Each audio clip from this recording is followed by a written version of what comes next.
Bom, então a gente vai falar agora sobre outro processo de transição, né? Que, assim, nas aulas anteriores ao Philon, a gente falou da transição entre o pensamento grego, pensamento helênico, né? E o pensamento grego. Perdão, pensamento helênico e o pensamento cristão. Aí a gente falou sobre o Philon, que é o personagem que fez uma transição entre o pensamento hebraico e o pensamento platônico, né? Grego, juntando as duas coisas. E agora nós entramos na gnose, que não tem exatamente a ver com o Philon. Quer dizer, se o Philon não tivesse existido, a gnose teria existido da mesma forma, né? Mas ela é importante porque ela vai enquadrar a reação, né, dos pais apostólicos que vão ser, ou melhor, dos pais apologéticos, né, que vão ser os próximos que a gente vai ver. Lembrando, né, que nós temos três qualificações aqui: os pais apostólicos, os pais apologetas e a patrística propriamente dita, né? Os pais apostólicos, eles têm uma tendência a fazer o que chamamos de paramésia, né? Que é uma catequese mais moral, vamos dizer assim. Os pais apologetas defesa contra heresias, né? E a patrística é uma filosofia cristã. Então, há um crescente, né? Não dá para dizer que os autores bíblicos e os pais apostólicos eram filosofia. Não. Eles usaram elementos filosóficos, mas a ideia deles era principalmente lidar com problemas morais. Paulo, enfim, né, o pai apostólico.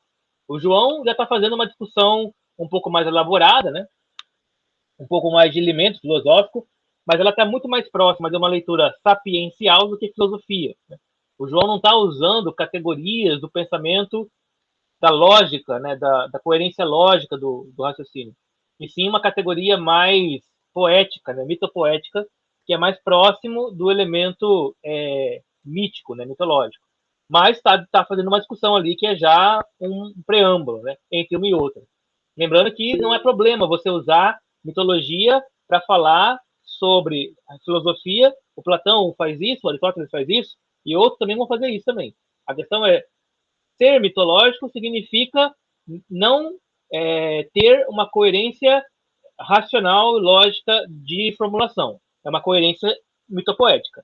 Enquanto que ser filosofia é ter uma coerência lógica, racional, que não necessite de mitopoesia. Pode falar, Leandro. Ah,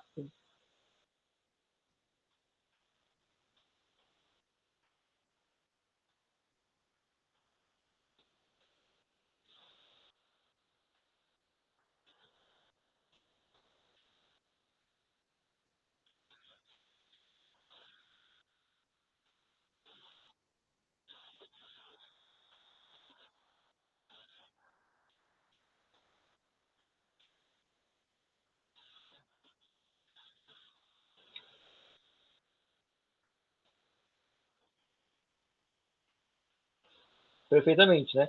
Eu acredito que, não sei se o João, né? Exatamente. Então, porque o que acontece, né? O Philon, ele com certeza teve muita influência do pensamento paulino. Porque o Philon, ele vai ser uma espécie de rabino. Ele não é um rabino, ele é um pensador, né? Mas ele vai tentar, vai propor, né, uma interpretação muito parecida com os rabinos, só que de Alexandria. A gente não sabe em que sentido Paulo tem acesso, né, ao conhecimento de Alexandria. Mas o Paulo tem acesso ao conhecimento da Grécia, por exemplo, né? Ele cita os epicureus, ele cita os estoicos, né? E ele viaja pela Ásia Menor, tal. Então ele provavelmente tem contato ali, né? E há um trânsito muito grande de informação das casas sinagogais, né? Então a sinagoga, por exemplo, de Alexandria, ela era fortemente influenciada pelo pensamento do Philon. É claro que aí você está falando o seguinte, né? Uma casa sinagogal, né? Uma sinagoga, ele tem aqueles caras que são mais tradicionais, né? E tem os caras que são mais liberais. Então está dentro da mesma casa ali, né? Porque ela congrega todos os judeus, né? Tem uma, como é que a gente fala isso, né? É uma anedota judaica, né? Que diz que um dia um judeu ele se perdeu numa ilha deserta e aí ele fez duas sinagogas, né? Aí chegaram lá para resgatar e falaram, por que você fez duas sinagogas, né? Ela falou, essa para eu ir e aquela para eu criticar quem vai nela. Mesmo que só tinha ele na ilha, né? Então, assim, significa o quê? Cada judeu, ele tem mais ou menos assim umas ideias muito particulares, apesar de frequentar a mesma sinagoga que outros mais tradicionais, né? Ele pode ter divergências profundas, né, do pensamento. O Philon, ele é completamente herético, divergente, né, para o pensamento judaico da Judéia, né? Mas para o pensamento judaico helenístico, provavelmente ele é um outro nome ali importante, né? Que Paulo pode ter tomado contato com ele, sim, e eu acho que tem, né? O Evangelho de João tem muita influência tanto do Philon como influência dos gnósticos, né? Isso porque o Evangelho de João, com certeza, isso é quase ponto pacífico, né? Ele não é um texto escrito por uma pessoa só, né? E nem um texto de um tempo só, né? O Evangelho de João, ele é um texto que foi composto em um período de tempo enorme, né? Por várias pessoas que vão amarrando trechos, né, de várias coleções, né, de ditos. A gente tem claramente isso, se você pegar o Evangelho de João, você vai vendo ali, né, as amarras, né, os elementos que são, isso aqui tem um estilo literário, né, esse aqui tem outro estilo estilístico lá, esse aqui usa muito cair, esse aqui usa muito mais outras conectivas, outras partículas, né. Então, nessas análises, você tem certeza disso, né. Além disso, tem lá elementos textuais que demonstram, né, que é um evangelho de várias mãos, né? Várias pessoas estão escrevendo ele. Então, atribui-se o evangelho de João à comunidade joanina, que é uma comunidade espalhada, tanto em Éfeso como na Ásia Menor, que pode ter também influência do Philon, né? Agora, assim, certeza absoluta nós temos da influência do Philon nos pais apostólicos e nos pais apologéticos. Isso com certeza. A influência dele, né, a influência bíblica dele, ela é assim, é possível, né? Só que não tem como ter certeza se quem usou quem, né? Se é o Philon que às vezes menciona, porque eles estão vivendo no mesmo período, né? Jesus e o Philon, né? Se às vezes Philon menciona alguma coisa que chegou até ele do Jesus, ou se são os autores da Bíblia que estão citando o Philon. É meio complicado isso. Mas a gente viu que tem muitos elementos que são parecidos, né? Muitos elementos. Isso, são elementos comuns, né, ali do momento, né? Então, não sei, eu nunca vi ninguém assim fazendo uma afirmação tão categórica assim, demonstrando isso, né, historicamente, da relação entre a Bíblia e o Philon de Alexandria. Mas entre a teologia cristã e o Philon, com certeza, tem toda a relação. Então, era isso que eu estava falando. Bom, aí, então, a gnose, né? A gnose, ela tem as suas origens, assim, meio nebulosas, né? Vários estudiosos da gnose afirmam que, por exemplo, aquele Simão Mago que aparece lá no livro de Atos já era gnóstico, ou pelo menos um protognóstico, né? Muitos estudiosos da gnose também vão mencionar uma proximidade do pensamento gnóstico ao orfismo. E o orfismo já existia desde a época dos pré-socráticos, né? Apesar de que o orfismo não é gnose, né? O orfismo, ele é uma religião de mistérios, né, da Grécia Antiga, que influenciará Platão, Sócrates, Parmênides, né, vários filósofos gregos, né, e que provavelmente ele é um ancestral da gnose, do gnosticismo. Não exatamente gnosticismo, né? É um ancestral. Por quê? Porque no orfismo você tem a imagem, né? Você tem a prática de juntar vários conhecimentos esotéricos, todos num elemento só, e tem essa prática já do esoterismo, né? Do esoterismo diferente do exoterismo, né? O exotérico é aquilo que é feito para fora, né? E o esotérico, com S, né, é aquilo que é feito para dentro. Então, assim, o orfismo, ela é uma religião esotérica, enquanto que a religião pública grega, ela é exotérica, né? O cristianismo é exotérico, o budismo é exotérico, o hinduísmo é exotérico, o islamismo é exotérico, mas a maçonaria é esotérica, a Rosa Cruz é esotérica, sei lá, né? outras dessas linhagens aí, né? Elas são esotéricas, ou seja, estão para dentro, né? Então tem conhecimentos para dentro. As escolas filosóficas do Platão e do Aristóteles também tinham esse aspecto, mas elas não eram. A do Platão era mais, né, religiosa, né? O Platão tinha algumas reflexões que eram esotéricas, né, somente para alunos iniciados, e outras que eram exotéricas para o grande público. Os diálogos, por exemplo, né, são exotéricos, são para fora, né? Os diálogos, as discussões e tal. E aí tinha lá umas doutrinas que Platão não escreveu, mas ele só falava, né, para os seus alunos da academia. Essas são esotéricas. Inclusive, tem um autor chamado... o Giovanni Reale mesmo, né? Ele tem um livro sobre Platão, especificamente sobre Platão, em que ele vai demonstrar elementos dessa filosofia esotérica a partir dos diálogos. Então, ele pega os diálogos e fala assim, ó, como se Platão falasse assim, como eu disse para você, como eu disse em aula, como eu disse naquele momento e tal, tal coisa, aí ele começa a explicar uma outra coisa. Então, assim, ele vai demonstrando que tem um elemento por trás dos diálogos que quem era da academia conhecia, mas quem não era, não conhecia. Quem não era via só o diálogo, mas quem era da academia entendia a legorese, né, que o diálogo estava fazendo. Então, esse negócio do esoterismo é isso, né? Tipo assim, um conhecimento, né, que pertence somente aos de dentro, né? E essa vai ser uma das bases, né, do pensamento gnóstico. Também é o de conhecer somente aquilo que somente de um conhecimento para aqueles que estão dentro apenas, né? Lembra que o Plotino, né, ele tinha um mestre chamado Amônio, né, o Amônio Satas, que fazia a mesma coisa, né? Ele era lá de Alexandria, ele ensinava os alunos dele, né, o Longino, o Plotino, lá o outro Orígenes Pagão, ele ensinava os alunos de dentro com um conhecimento esotérico, e esse conhecimento não era exotérico, não era para fora, né? Ele deveria se manter esotérico. Aí, quando o cara morre, né, o Amônio morre, aí os discípulos começam a publicar e o Plotino vai lá e publica também, para não ficar atrás, né? Assim, e torna o conhecimento que era esotérico exotérico. Qual que é o problema disso, né?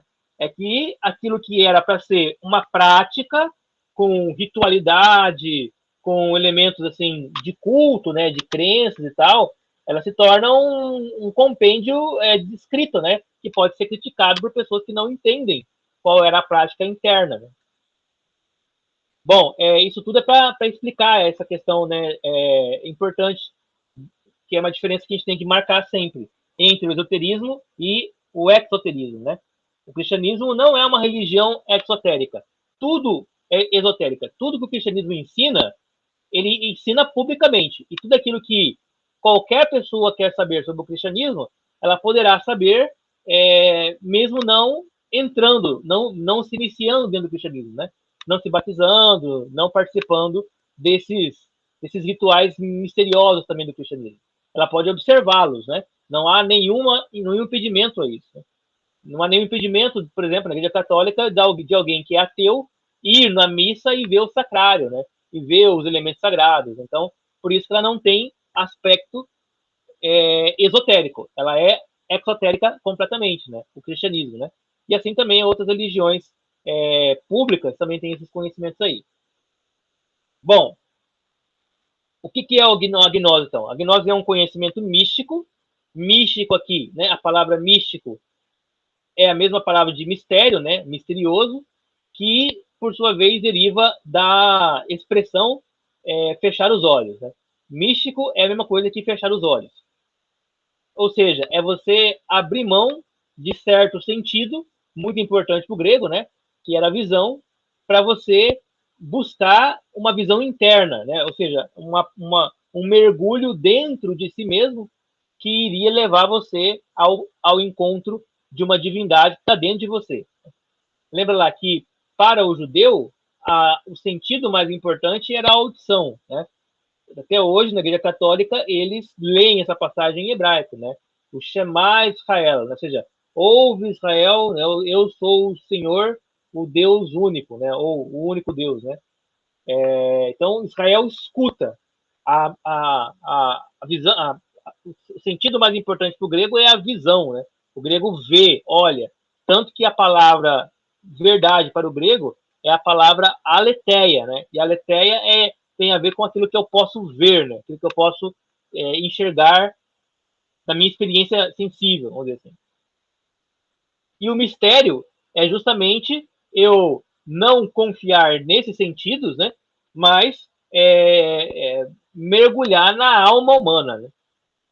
E esse elemento é um elemento tipicamente órfico, que está presente no Platão, porque o Platão tem um elemento órfico e dá base, né, para a ideia gnóstica, e no gnóstico ela vai se transformar em plenitude. Né? Os gnósticos, eles não são um grupo unificado, de maneira alguma, né? Eles são vários grupos, né, que a gente chama de seita aqui, não no sentido pejorativo, né, mas no sentido técnico da palavra, né? Seita vem de secção, né? Ou seja, são pedaços, né? São grupos heréticos ligados ao paganismo. E quando eu falo herético aqui, é lógico que eu já estou falando da heresia quando comparado com o cristianismo. Vamos lembrar que a palavra heresia vem da palavra grega haireses, que significa escolha ou opção. O que é um herético, né? O herético não é aquele que diz algo errado, nem é aquele que nega um dogma, mas é aquele que, escolhendo uma parte do dogma, não aceita a outra parte. Né?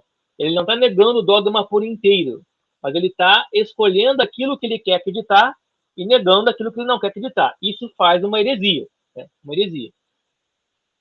Então, quando fala assim, Jesus é Deus, né? Tal qual Deus é, isso é o dogma da fé. Aí o gnóstico fala, não, Jesus é um Deus semelhante, mas não igual a Deus. Isso é uma heresia. Ele não está negando a divindade de Jesus, você poderia concordar com ele, mas não está afirmando a divindade de Jesus plenamente. Então ele é herético por quê? Porque ele escolheu acreditar em um pedaço só da doutrina, ao invés de pagar tudo, apostar no todo, né? Ele aposta na parte, né? O herético é o contrário do católico, né? O católico é aquele católico aqui no sentido, né? Que aceita a universalidade do dogma. O herético é aquele que aceita um pedaço do dogma, né? Então, católico aqui não é católico romano, é só a palavra grega para identificar a totalidade. Né?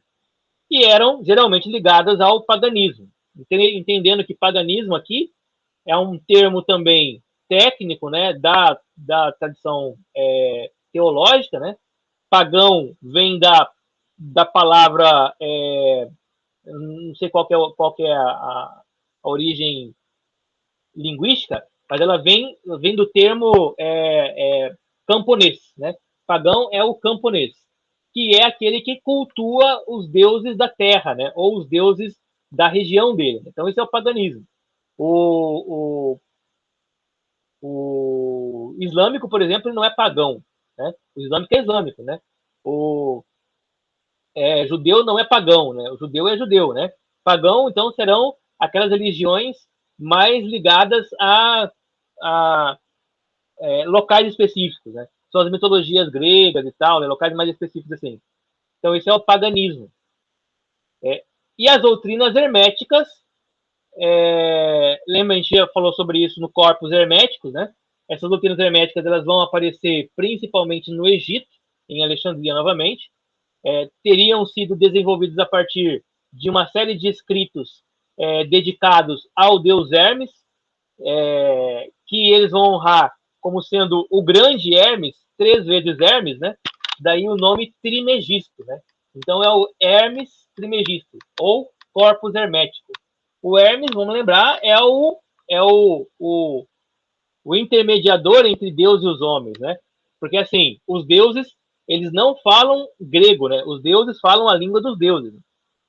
Então, para que os deuses possam falar com os homens, né? Dar aos homens as regras, eles têm que ter um mediador, né? Esse mediador é Hermes, né?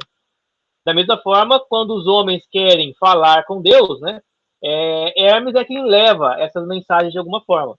Então, como intermediador, o Hermes ele vai ganhar no Egito um poder, né, e um culto muito importante, que é o culto de ser ser o descritor, né? O decodificador dos mistérios divinos para os humanos. Alguém quer falar? Não, só ia fazer uma brincadeira aqui, né? Não fala na linguagem para eu entender, mas na linguagem da sacanagem eles falam que é uma beleza, né? Sim. O comportamento dos deuses, né? São comportamentos humanos, eles são antropomorfizados, né? Então, assim, tudo que há de pior nos homens também tem nos deuses, né? E tudo que há de bom também tem nos deuses, né? Os deuses gregos são criados à imagem e semelhança dos homens, né? Só que, vamos dizer assim, eles são seres imortais eternos, né? Então, obviamente que antes de haver homens já havia deuses, né? Então, a linguagem que eles falam não pode ser a linguagem dos homens. Então, é nesse sentido, né? Isso vai ficar tão claro que, assim, vai ser um dos argumentos, por exemplo, do Epicuro. O Epicuro vai falar assim, ó, você não deve temer os deuses, porque, primeiro, que os deuses, eles não te entendem, porque eles falam a língua deles. Depois, porque eles não compartilham nada com você, porque eles têm a comida deles, a bebida deles, os problemas deles, né? Ele tem uma mente que é uma mente imortal, a sua mente é mortal. Então, assim, se os deuses forem se preocupar com alguma coisa, eles vão se preocupar entre eles, né? Não tem nada a ver com você. Por isso, o Epicuro vai dizer, viva a sua vida como se Deus não existisse, como se os deuses não existissem. Porque, na verdade, mesmo que eles existam, não há nenhuma razão para pensar que ele vai se preocupar com um ser tão insignificante quanto você. Né? E essa seria, para Epicuro, uma das formas de você ter uma vida mais feliz. Ou seja, uma vida onde você não se preocupa com os deuses. Aí você fala, bom, mas isso é ateísmo, né? Sim, é um tipo de ateísmo, mas é um ateísmo que tende a lidar com um problema muito forte do grego, que é o problema de que o grego ele não tem uma relação de amor com Deus, ele tem uma relação de temor com Deus. Né? Então o grego ele teme Deus todo momento, porque ele tem medo que esse Deus ele se revele, né? Ou se rebele ou faça algum mal contra ele. Você sai de casa, por exemplo, aí cai um toró de chuva, pô, é um Deus, né, que tá de cara com você, né? Deu um terremoto, é um Deus, né? Deu uma seca, é um Deus. Sei lá, caiu um raio na sua casa, é um Deus. Uma infestação de animal na sua casa, é um Deus. Se eu para caçar e não consigo pegar nada, é um Deus. E esse Deus tá chateado com você por alguma coisa que você fez. Então você tem que ficar pensando, né? Mas e aí, o que foi que eu fiz, né?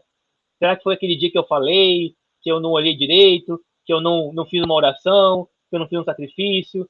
Então, assim, é uma relação de temor muito grande, né, com relação aos deuses, e que é bem descrita nos mitos gregos, né? Todo mito grego tem um deus sacaneando um ser humano, né? Todo, né? Daí a ideia, então, de um deus amoroso, como é o deus cristão, ser muito mais marketing em termos de publicidade, né, em termos de marketing, né, ele é um produto muito mais atrativo, né, e consumível do que os deuses gregos, que eram deuses muito terríveis, né, e muito complicados. Né? Aí, quando o Epicuro fala para você não temer os deuses, ele está dizendo isso, né? Ó, você fica falando que Deus está mandando raio, Deus está mandando a praga, Deus está mandando doença, mas você não se liga que você come mal, que você constrói sua casa no lugar errado, que você faz um monte de coisa que traz consequências, né? E aí você fica colocando a culpa nos outros, né? Quando na verdade a culpa é sua mesmo, né? Então é um remédio, né, contra essa mania que a gente tem, né, de ficar culpando outras coisas que não a nós mesmos. Né? Dos nossos próprios problemas, né? O que está também na origem do pensamento religioso cristão, né? Lembra lá o Adão que culpa a Eva que culpa a serpente, e se a serpente tivesse alguma coisa para culpar, também culparia, né? E isso é o fundamento do gnosticismo também, né? Por quê? Porque o gnosticismo vai sempre culpar o Deus mal que cria o mundo. A gente vai falar sobre isso já, né? Mas assim, a culpa do mal, né, da desgraça, nunca é do ser humano que pratica o mal, né? A culpa é sempre das forças que estão para além do humano e que fatalmente fazem o humano fazer o que é mal, né? Então, assim, é uma espécie de um determinismo e responsabilidade, né? Falar? Não, tá de boa. Ok. Bom, o Giovanni Reale fala que o gnosticismo ele passou boa parte da história da humanidade depois, né, que ele cai em declínio, completamente desconhecido, ou muito desconhecido, né? Principalmente o gnosticismo histórico lá. Até que, em 1945, você vê que isso aqui é uma coisa muito recente, né? Se descobrem manuscritos lá em Nag Hammadi, no Alto Egito, né? Escritos gnósticos. E então a gente começa a ter acesso a um conteúdo, né, que a gente vai começar a estudar como é que se pensava o gnosticismo lá no primeiro e segundo século. Então, o gnosticismo que a gente vê na Idade Média, ele, na verdade, não é o gnosticismo antigo, uma continuação. Ele é uma retomada de elementos, né, partes, né? O gnosticismo que Agostinho vai combater está muito mais próximo, né, do gnosticismo antigo. Mas antes de Nag Hammadi, a gente não conhecia textos gnósticos, né? A gente conhecia textos dos combatentes do gnosticismo. Mesma coisa hoje, né? A gente não conhece até hoje os textos de Ário. A gente conhece os textos dos pais que combateram o arianismo. Né? Mas a pergunta é, o que o Ário dizia, ele mesmo dizia? A gente não sabe, né? A gente sabe o que disseram que o Ário dizia. Né? Então, esses escritos novos, eles são importantes nesse sentido. Em Nag Hammadi descobriram, então, 53 escritos gnósticos, né? Escritos em língua copta. Copta é uma língua egípcia, né? E desses 53, olha, 43 eram completamente novos. Né? A gente nunca tinha visto esses textos antes. Né? Dentre eles, alguns apócrifos do Novo Testamento. Então, Evangelho de Judas, Evangelho de Tomé, Evangelho de Maria Madalena, né? São textos também gnósticos que estão ali preservados em Nag Hammadi, com textos de teor gnóstico também que não são relacionados com o cristianismo, né? Mas são relacionados com outras religiões também. Porque era uma amálgama, né? Era um sincretismo. Daí, você tem que o estudo do gnosticismo, o estudo histórico, né, acadêmico do gnosticismo, ele é muito recente, né? Ele tem ali, sei lá, menos de 100 anos que estão estudando isso aí. Por quê? Porque não havia documentos ainda para poder averiguar isso com mais precisão. Assim, ó, você descobre eles em 45, mas eles só se tornam públicos para poder ser manuseados e tal em 77. Né? Então, demora aí um tempão para eles entrarem, né, no radar das pessoas, assim, né, na discussão. Né? Bom, traços essenciais da doutrina gnóstica. Eu acho que, assim, acima de qualquer coisa, o elemento mais importante, o mais central da doutrina gnóstica, que é compartilhada por todos os gnósticos, sem exceção, é a ideia de que o mundo é criado por um Deus mau. Essa é a ideia fundamental. O mundo é criado por um Deus mau. E por que essa ideia ela aparece? Ela aparece porque ela é fruto daquilo que o Olavo de Carvalho chama de experiência gnóstica. O Olavo fala assim, olha, existe a doutrina gnóstica e existe a experiência gnóstica. A experiência gnóstica é uma experiência que todos os homens, em todas as eras da humanidade, conseguem ter e tem, né? E tem. Que é a ideia de que você olha para o mundo e você vê no mundo uma maldade preponderante. Então, prepondera-se a maldade. Você observa isso na natureza, quando você vê um animal caçando o outro, né? Um animal matando o outro, e às vezes um animal mata o outro animal, você fala assim, o animal só mata para comer. Não, negativo, né?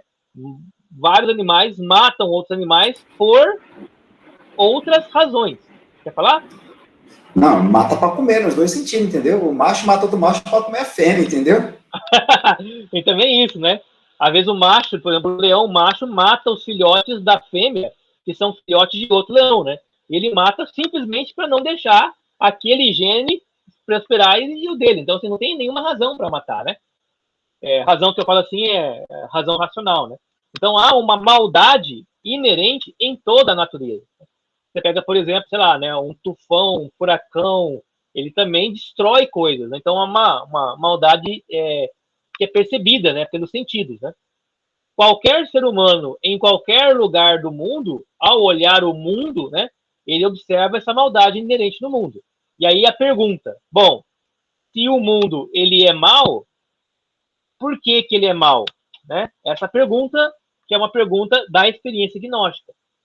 E aí a resposta a essa pergunta, ela vai definir se você vai desenvolver uma doutrina gnóstica ou não. Né? Então a diferença entre experiência gnóstica e doutrina gnóstica. Quando o Calvino fala, o mundo é degenerado, né? É depravado, né? A depravação total do mundo. O Calvino está baseando essa ideia também na doutrina tal, né? Mas assim, essa doutrina do Calvino, ela é baseada numa experiência gnóstica, que é a de olhar o mundo e de perceber a partir da observação que o mundo está permeado de maldade. Agora, como que você vai construir uma explicação sobre isso, né? Então, doutrina fundamental, o elemento fundamental é que o mundo é mau e a principal motivação do gnóstico é tentar resolver o problema do mal do mundo, responder por que o mundo é mau. E aí, nessa resposta, você vai ter a construção da doutrina gnóstica de fato. Né? Cada grupo vai ter uma doutrina diferente. Se você admite que o mundo é mau, mas ele também é bom, você já não é mais um gnóstico a lato sensu, né? Você já vai ter uma distância, né, desse elemento que é um elemento essencial que dá espécie para o gnosticismo, né? Que é o que o cristianismo faz. Então, o cristianismo diz o mundo é bom, porque Deus o criou bom, né? E o mundo degenera, porque o homem caiu. Mas o mundo permanece com elementos de bondade, que é onde a gente vê a teologia natural, né? Vê Deus no mundo, porque há elementos de bondade no mundo, apesar de que ele está em queda, né? Ele está em degeneração. Então, você não nega a maldade do mundo, mas você também não fala que o mundo é absolutamente mau, né? Você faz com que o mundo seja uma mescla entre esses dois elementos. Né? Isso está muito mais próximo de um pensamento religioso do que de um pensamento gnóstico. Né? E não é só o cristianismo que faz isso, não. Né? Várias outras religiões também vão fazer essa mesma afirmação. Então, o que o gnosticismo vai dizer? O gnosticismo vai dizer que o mundo é criado por um Deus mau. Né? E essa é a origem do mal do mundo. O mundo é mau porque o Deus criou o mundo é mau e ele imprimiu no mundo a sua própria maldade. Essa é a ideia fundamental. Bom, aí vem o objeto central da doutrina gnóstica, que é o conhecimento de Deus e a salvação do homem. Uma vez que o mundo é mau, criado por um Deus mau, nós precisamos agora dar um jeito de sair dessa maldade do mundo. Principalmente porque todo gnóstico vai perceber, quando ele fechar os olhos na mística, elementos de extrema bondade dentro de si mesmo. Quando o gnóstico percebe que o homem ele é um ser moral e, portanto, ele é um ser que tem o potencial de praticar o bem, ser bom, ele vai concluir, naturalmente, que o homem não é um ser criado da mesma matéria do mundo. Né? Ele não é um ser criado pelo mesmo Deus que criou o mundo. Mas que alguma coisa desse homem pertence ao mundo. O que pertencerá ao mundo é o seu corpo. E o que não pertence ao mundo é seu espírito, sua alma. E aí, então, começam-se as perguntas. Né? Aqui eu coloquei 4, mas na verdade são 7. Né? São 7 as grandes perguntas do gnóstico. Então, isso aqui é como se fosse um roteiro para você entender o gnosticismo. Primeira pergunta. Quem somos nós? Primeira pergunta. Quem somos nós?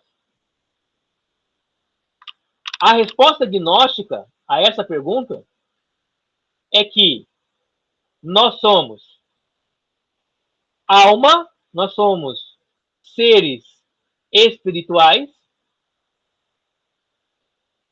presos em um corpo material.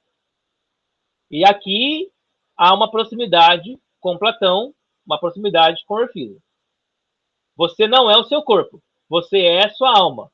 Você é essa coisa que não é material. Né? Isto é o que você é de fato, quem somos nós. A resposta a essa pergunta no cristianismo é: quem sou eu? Né? Quem somos nós? Nós somos criação de Deus. E depois de ter criado, Deus diz que essa criação era boa. Então, olha a diferença. Para o gnóstico, nós somos espírito, alma. Para o cristão, nós somos criação de Deus. Nesse ponto, o gnóstico vai dizer: todos os seres humanos, eles são eternos. Não foram criados.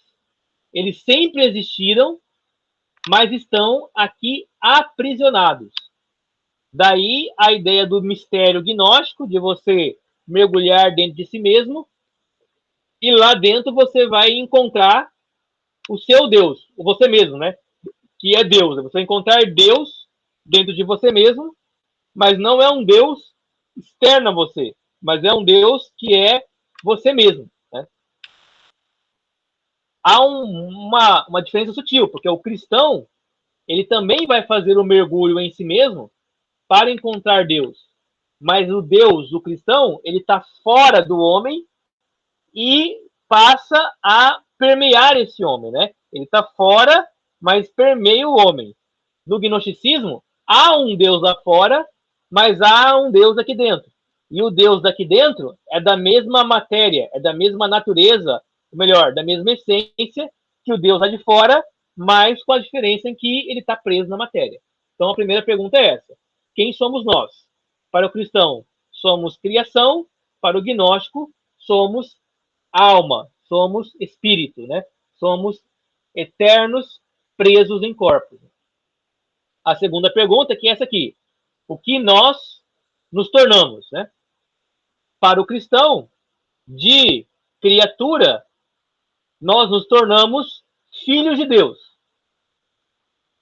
Para o gnóstico, ou melhor, de criaturas boas, né? Para o cristão, em primeiro lugar, nós nos tornamos seres degenerados, né? Não há como dizer que não há, assim, não há como dizer, né? É provável que a relação entre Deus e Adão não fosse uma relação paternalidade, né? Era uma relação de um Deus com a sua criatura, uma criatura que honra e obedece a Deus, e um Deus que ama e cuida da sua criatura. Né? A categoria de filho, ela vai ser revelada, né, demonstrada no decorrer da tradição cristã, né, da revelação. Mas antes de chegar nessa categoria de filho, o homem que era criatura boa de Deus torna-se criatura degenerada de Deus, né? Degenerada. Por quê? Porque o homem fez uma escolha, né, de pecar. E a partir dessa escolha, do exercício da sua escolha, é que ele se torna degenerado. Então, a ideia do cristianismo é falar assim: olha, a culpa do mal do mundo é do homem, né? Porque a escolha dele é que desenvolveu as causalidades para que o efeito que nós vemos hoje do mundo mal se estabelecesse. A culpa não é de Deus, né? A culpa é do homem, porque ele exerce a sua liberdade, né? O seu livre-arbítrio. É assim que argumenta o Agostinho lá no De Libero Arbitrio, né? O homem, ele tem o livre-arbítrio para escolher, e quando ele escolhe o que é mal. Portanto, todo o mal do mundo, né, a resolução da Teodiceia do Agostinho, todo o mal do mundo é derivado da escolha do homem. Né? Não é uma escolha livre, porque cada escolha, ela compromete as próximas escolhas, né? Então, quando Adão fez a sua escolha, ele comprometeu as escolhas de Caim, de Abel, e assim cada escolha antepassada compromete as escolhas presentes, né? De maneira que eu sou o resultado das escolhas de todo mundo que veio antes de mim, do meu contexto social e das minhas próprias escolhas. Então, é essa confluência aí de circunstâncias que fazem com que a minha liberdade, ao ser exercida, ela acabe causando coisas ruins. No caso do gnóstico, não. nós nos tornamos prisioneiros do corpo, aprisionados por um demiurgo, e, portanto, agora obrigados a praticar o mal. Olha que interessante, né? Para o gnóstico, nós somos obrigados a praticar o mal. Por isso nós não temos culpa. O gnóstico até fala de uma culpa original. Essa culpa original não é exatamente uma culpa cristã, né? Uma culpa moral, né? Mas é uma culpa no sentido de que a nossa alma, ao se apegar, ao cair no corpo, né? Ela se apega a ele e passa a escolher gostar daquilo que é do corpo. E daí vem aquelas 3 classificações gnósticas dos seres humanos, né? Existem seres humanos que são somáticos, né? Esses que só gostam dos prazeres do corpo, né? E esses aí, eles estão irremediavelmente presos à matéria. Não vão ser salvos nunca. Existem aqueles que são psicomáticos, eles têm uma capacidade intelectual um pouco mais reflexiva, né? Eles conseguem entender o mal que fazem, mas eles ainda estão muito apegados ao corpo. E tem os pneumáticos, que são o tipo de ser humano iluminado, né? Esses que estão já mais desapegados do corpo, prontos para serem salvos, né? Então, o que nos tornamos, né? Para o gnóstico, nos tornamos escravos do corpo. Para o cristão, nos tornamos pecadores. Tá, Zé, tu falou aqui do pneumático, do psíquico, mas ele traz outra categoria aqui, ó, do ílicos, né? Que é o corpo, a matéria, né? Somáticos, né? É porque rilê, né? Ah, tá. Então seria o somático, a soma do corpo também é uma coisa, né? Beleza. Porque o rilê é a palavra para matéria, né? Substância. Isso, né? Então, pode aí ser somático, beleza, então. Tá, pneumático, psíquico e somático, né? Isso. Pneumático, psicossomático ou rilemórfico, né? Rilemático, né? Isso. Forma de matéria, né? Isso. Então, uns são apegados, mas isso também é uma coisa também que é uma experiência que todo mundo sabe, né? Não, beleza. Então, assim, falo assim, por que essa pessoa ela é tão materialista, né? Porque ela é dilemática, né?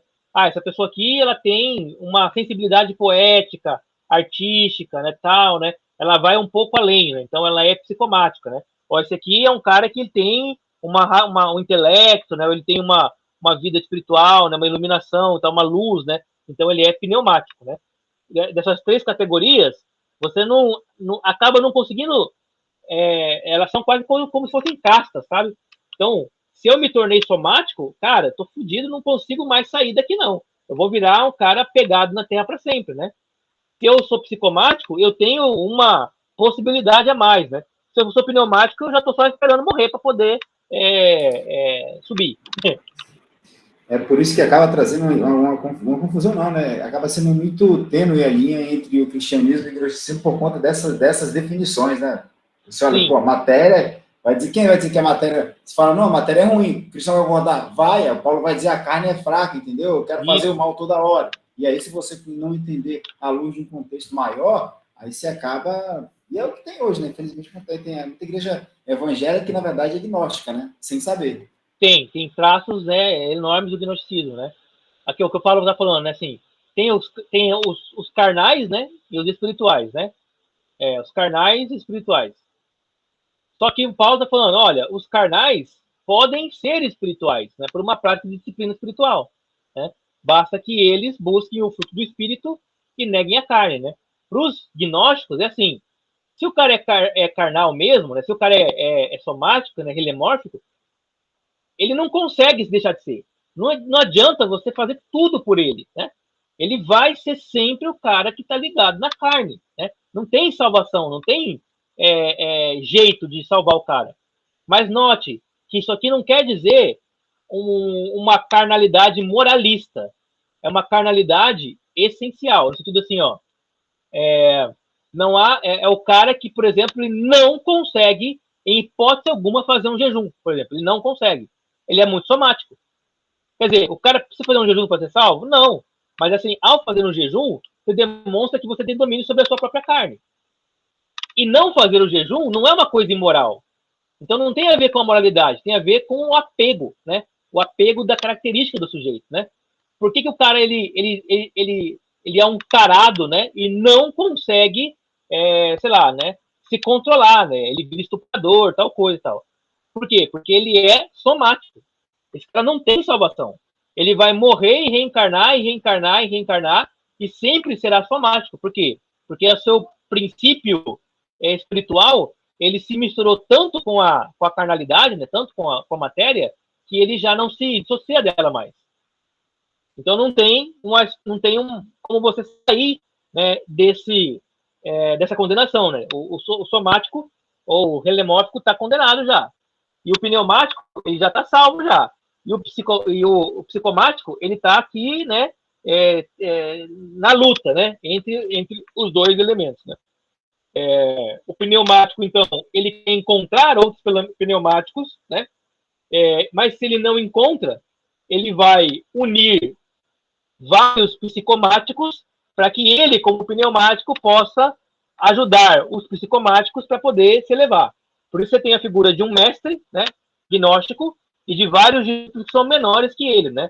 Esses discípulos são psicomáticos e o mestre é pneumático, né? Então o mestre ele se eleva e aí ele traz, né, os discípulos dele perto dele. E por que isso é esotérico? Para evitar que os somáticos participem também. Porque assim, se os somáticos participarem, eles vão acabar corrompendo os psicomáticos, né? Então você tem que meio que separar essas duas categorias aí. Isso responde à pergunta, o que nos tornamos, né? Aí a pergunta, onde estávamos? Né? Onde estávamos? Bom, no caso do gnosticismo, estávamos no mundo extra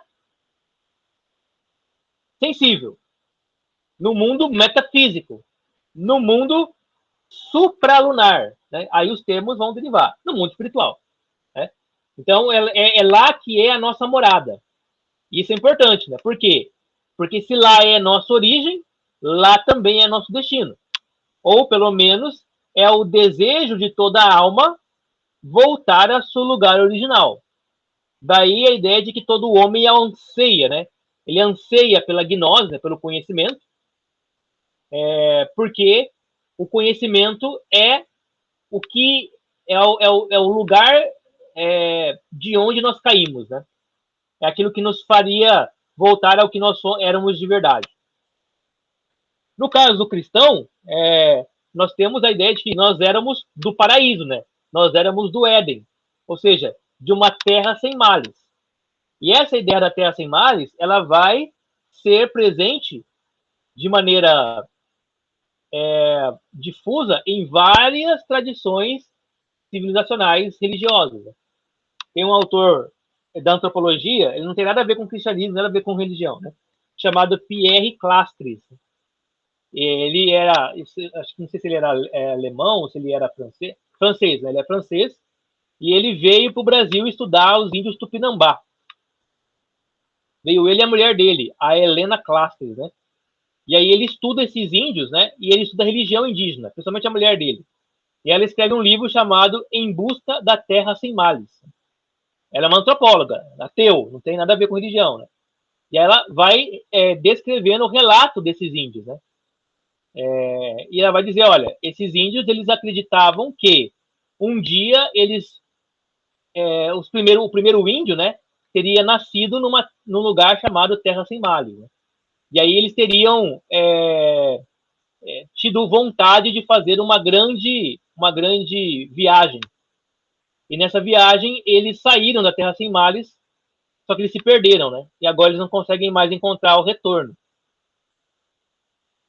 E aí, segundo a tribo, né, haverá um grande Caraí.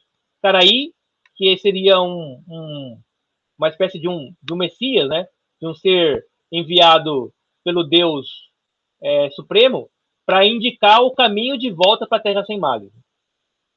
A tradição ela é milenar, assim, nos índios aqui da região do Paraguai, né, e tal, né? E eles registram essa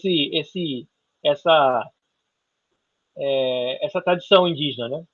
Alguns até dizem que por isso os índios receberam com tanta facilidade os europeus, né? Eles acreditaram que os europeus chegando no litoral brasileiro eram caraís, né? Ou seja, eram enviados deste Deus que iria mostrar para os índios a terra sem males, né? Claro que isso aqui é um pouco de forçação, mas tem a ver um pouco com isso. Então a ideia gnóstica é essa, né? Perdão, a ideia do cristão é essa, né? Que existia uma terra sem males, que é para lá que nós vamos voltar. E o gnóstico também acredita nisso, mas não é uma terra sem males, né? É um mundo espiritual onde não há mal porque não há matéria, né? Não há materialidade. Isso responde à pergunta onde estávamos, né? Aí a pergunta, onde fomos jogados, né? Para o cristão, fomos jogados no mundo para além do Éden, que é a terra onde nós temos que suar, trabalhar, onde nós temos que sofrer. Então, olha só, né? Para o cristianismo, o sofrimento é parte integrante e inerente da caminhada humana numa terra que não é o paraíso. Os gnósticos vão dizer, nós fomos jogados na terra, em corpos, cujo sofrimento é não apenas característica do corpo, mas é característica de toda a criação, né? Tudo sofre, né, na Terra. Aí a pergunta, para onde corremos, né? O cristão, ele corre para o arrependimento. Ele corre para a contrição, né? O gnóstico, ele corre para o conhecimento. Mas veja, né? O que o gnóstico entende por conhecimento? Né? Tanto para o cristão como para o gnóstico, é fundamental que exista fé. A fé, que é a crença, né? Que é o acreditar nesse mundo não material que fundamenta o mundo material. Para o cristão, a forma como eu chego próximo a isso é por meio da submissão, né, à vontade de Deus, que é um tipo de conhecimento também, mas é um conhecimento, como eu disse, exotérico, para todos, para fora. É um conhecimento cuja experiência ela é dada para todo mundo conhecer, apesar de ser misteriosa ainda, né? Porque cada pessoa experimentará isso de maneira diferente. Para o gnóstico, não. Ele é um conhecimento esotérico, que depende da fé, mas que fala mais ao intelecto do que fala a emoção, mais ao intelecto do que a moralidade. E aqui é importante por quê? Porque são várias, né, as tradições gnósticas, como eu disse. E os gnósticos escolhem vários caminhos diferentes para alcançar esse retorno, né, à dimensão espiritual. Alguns gnósticos optam pelo caminho da hedonê, enquanto que outros optam pelo caminho do ascetismo. O ascetismo, a gente sabe, é esse comportamento de mortificação. Então, para algumas correntes gnósticas, o jejum, né, a abstinência, a vida no ermo, são elementos importantes de mortificação do corpo, né? Até você se ferir, se machucar e tal, para que você se liberte do corpo, né? Então, você vai sofrendo tanta dor no corpo que uma hora a dor fica meio insensibilizada, né? E aí você está elevando espiritualmente. Mas há outras linhas gnósticas que dizem o seguinte: o corpo é mau. Olha só. O raciocínio. O corpo é mau. E o corpo mau deseja coisas más. A alma é boa. E a alma deseja coisas boas.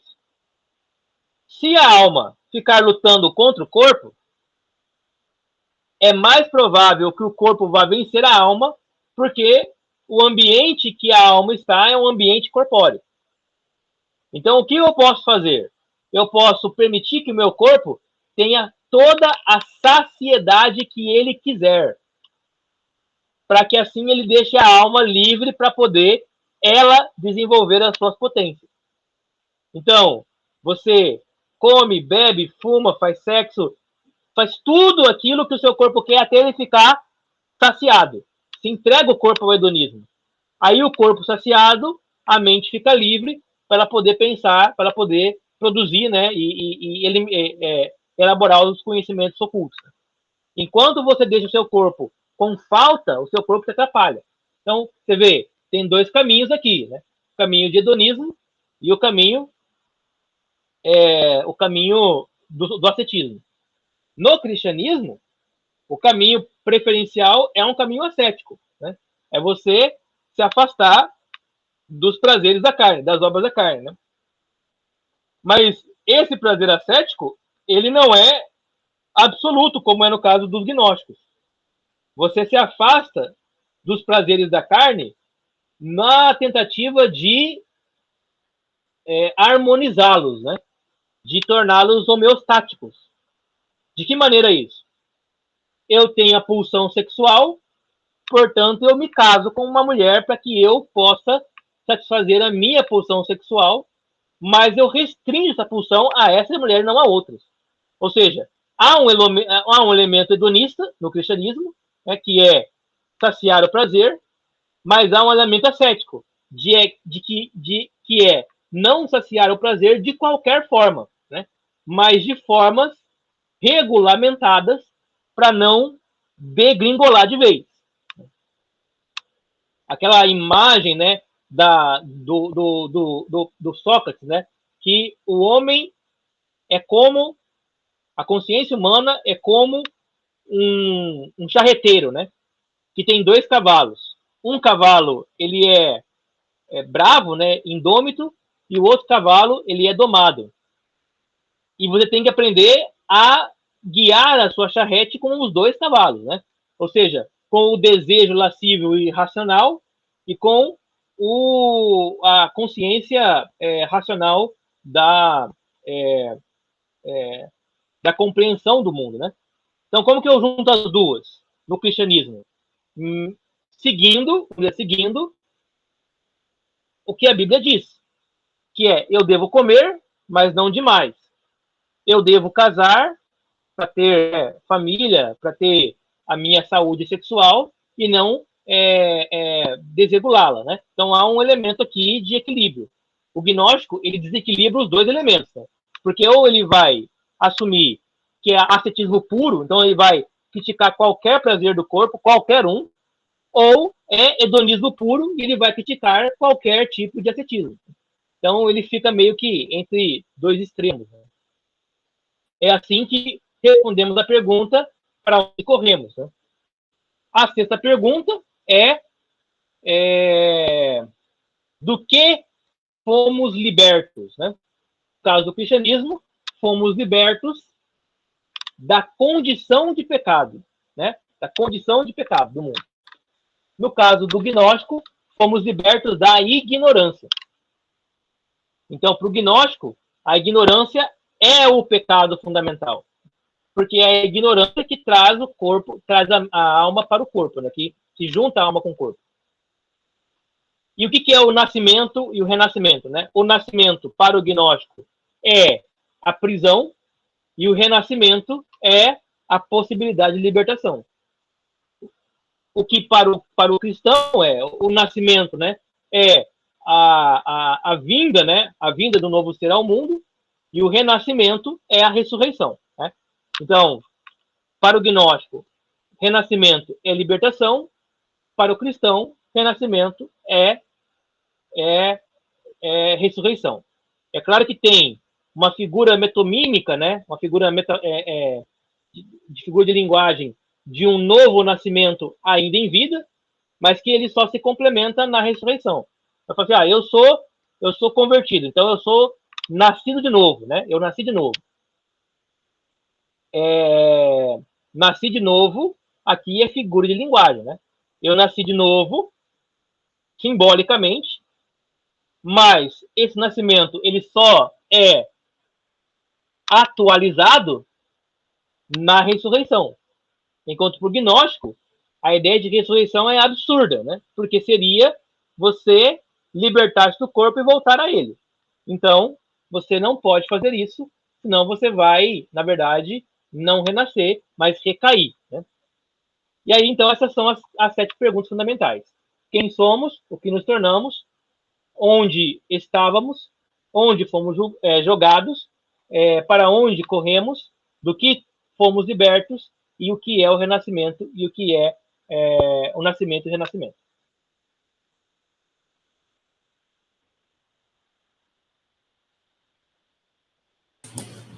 Tá de boa, tá tranquilo como um grilo. Beleza, então. Só que são coisas bem similares ali, cara. Se a gente não atentar muito, não acaba entrelaçando os dois, né? Tem alguns pontos ali que são... Se você não distinguir bem essa diferença entre o que é um e o que é o outro, você acaba misturando um com o outro, mas porque não viu dentro de um contexto maior, né? Uhum. O que acontece assim, eu acho, nem tudo no gnosticismo está errado. Nem tudo está errado, né? O todo é errado, né? A doutrina é errada, mas elementos dela não são errados, às vezes estão certos, né? E justamente esse é o problema. É que quando você vai pegando elementos dela, você pode comprar de barato um esquema ligado a esse elemento certo que você pegou. Por exemplo, né? A gente fala assim, o ascetismo é correto. Bom, ele é correto, né? Você tem que controlar o seu corpo, né? Controlar as suas pulsões. Então você compra isso, né? Mas daqui a pouco você tá comprando também a ideia de que tudo que é prazeroso é errado. O que seria um equívoco, né? Eu tinha um pastor... Oi, pode falar. Não, pode continuar. É dizer que aí, se você começa a confundir tudo isso aí é aquela coisa, né? A serpente, quando enganou Adão e a Eva, a luz da vida sagrada, ele começou contando verdade. Não contou meia verdade, não contou mentira. Sim, exatamente, né? Vou falar aí do pastor aí. Eu tinha um pastor que ele é um cara muito santo, assim, muito crente, assim, sabe? Só que ele tinha uma postura com relação à dança, festa e bebidas que eram, assim, completamente contra. Não permito que ninguém vá, e se alguém for, saiba que tá pecando. Claro que, assim, não era desse jeito assim, né? Mas, assim, tava ali na entendinha, né? Você falava, irmão, vocês vão agora, no final do ano, vão para suas casas, vão festejar com suas famílias, mas cuidado com as danças, cuidado com a bebida, cuidado com a música. Isso. Né? Ou seja, é como se, né, não houvesse a possibilidade de um cristão participar de tudo isso sem nenhum problema, porque não tem nenhum problema, né? Você vê lá. Eu vi. Pode falar. Você vê lá, a gente bebe, né? O cristão bebe qualquer tipo de bebida numa boa, né? Assim, não há problema nenhum. Toda a tradição cristã é isso, né? A tradição cristã dos grandes homens que fumavam, né? O Spurgeon e tal, né? As festas, quer dizer, você participa das festas da sua família, né? As festas que você vai publicamente, e sem problema nenhum, né? Nisso, né? E até a sensualidade, ela tem um espaço também. Você quer que a sua esposa seja sensual para você quer que ela seja bonita, né? E de certa forma sensual para o mundo também, porque é parte, né, integrante do mundo, e isso não faz com que seja pecaminoso, né? Mas aí o cara fica tão bitolado que ele começa a ver tudo isso pecado, né? Então, essa é uma característica que vem do gnosticismo, né? Que vem comprando tudo de barato, né? Assim, tudo de uma vez só. Pode falar. Só 2 pontos ali que eu lembrei, né? Perguntaram para o Nicodemo o seguinte, né? Se ele orava pelo Eric Clapton.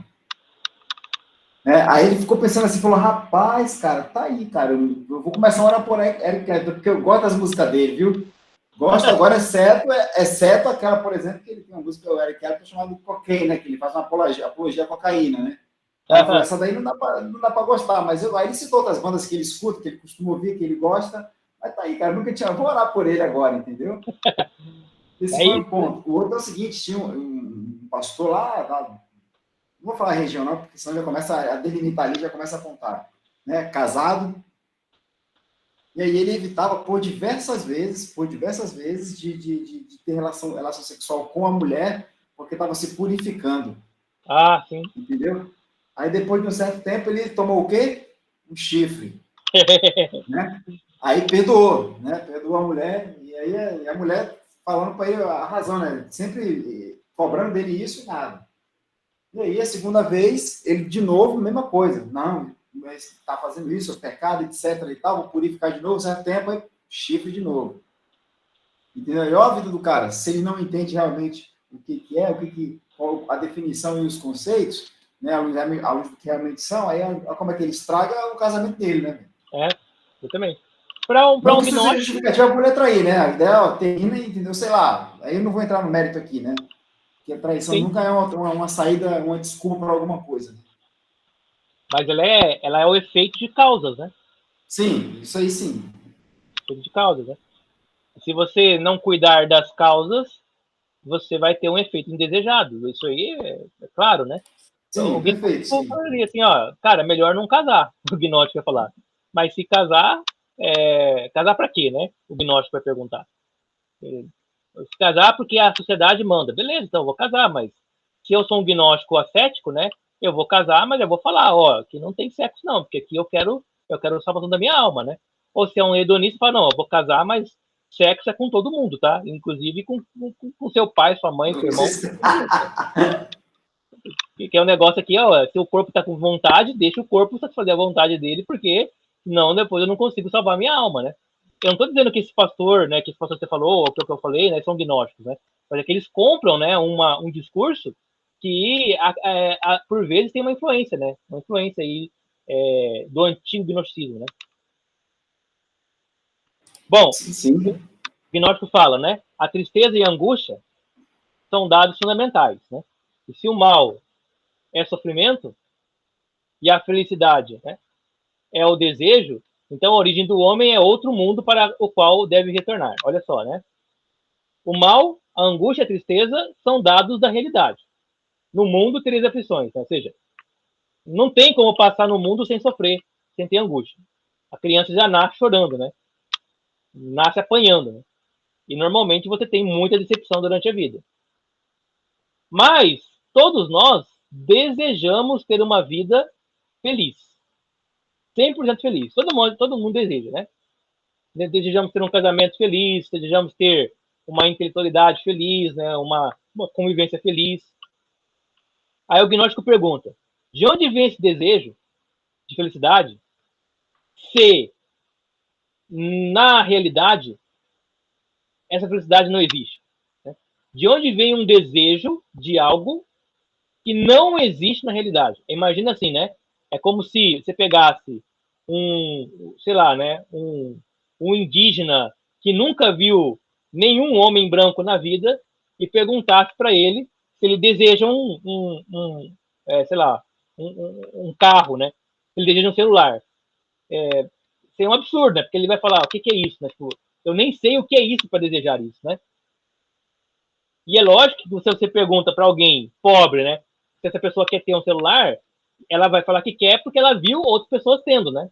Então, da mesma forma que o gnóstico vai falar, olha, a felicidade é um desejo humano. Mas a gente só vê no mundo tristeza e angústia. Então, de onde vem esse desejo de felicidade se não vem do mundo? Aí ele vai dizer, vem de um mundo que não é esse. E esse mundo que não é esse é o mundo da nossa alma. Por isso a alma deseja felicidade e não o corpo. O corpo deseja saciedade.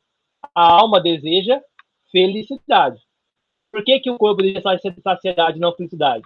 Porque a felicidade para o corpo ela é impossível. Por quê?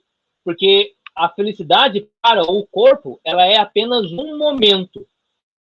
Enquanto para a alma ela é um estado. Né? A felicidade da alma é um estado permanente. O corpo é um momento de satisfação. Então eu estou com fome, eu vou lá e como. Estou feliz porque eu comi, mas daqui a pouco eu vou ter fome de novo. Então a felicidade para o corpo ela é transitória, enquanto para a alma ela é uma felicidade que é possível ser duradoura indefinidamente.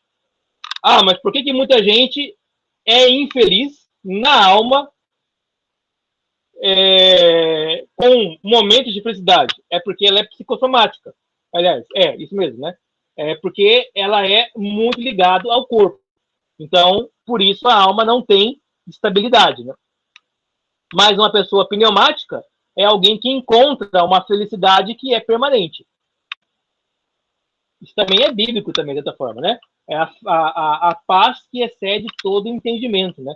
Uma felicidade mesmo em meio à tribulação. Então, essa ideia do gnóstico, né? A de que essa felicidade, ela só existe na alma porque a alma conheceu essa felicidade um dia e ela a perdeu, e por isso ela deseja ter de volta. Este mundo, então, é nosso exílio, isso aqui é gnose, tá? É nosso exílio, o outro mundo é a nossa pátria. Veja bem, a palavra é exílio. Para o cristão não é isso, né? O mundo é a nossa peregrinação. Aqui está próximo lá o pensamento do Philon também, né? Do peregrino Abraão, né? No mundo nós somos peregrinos, não exilados, peregrinos. No caso gnóstico, no mundo nós somos exilados, presos, né? Afastados. O gnóstico deve tomar consciência de si através de si mesmo. Ou seja, ele deve fazer um exame de consciência para encontrar estas verdades que eu estou falando aqui dentro de si mesmo. Aí, o gnosticismo, quando encontra o cristianismo, vai entender Cristo assim, né? Cristo é o Salvador, um dos éons divinos que nos mostra o caminho de retorno. O que é o éon? Éon são os poderes celestiais, que são emanações, né, da mônada, que é o elemento divino que os gnósticos chamavam de agnetos theos, né? O agnetos theos, que é esse Deus silencioso, né? É o Deus desconhecido. Então, na concepção gnóstica, o agnetos theos, dele emanam várias ordens, que seriam mais ou menos ordens celestiais. Cada sistema gnóstico tem um número de ordens diferentes.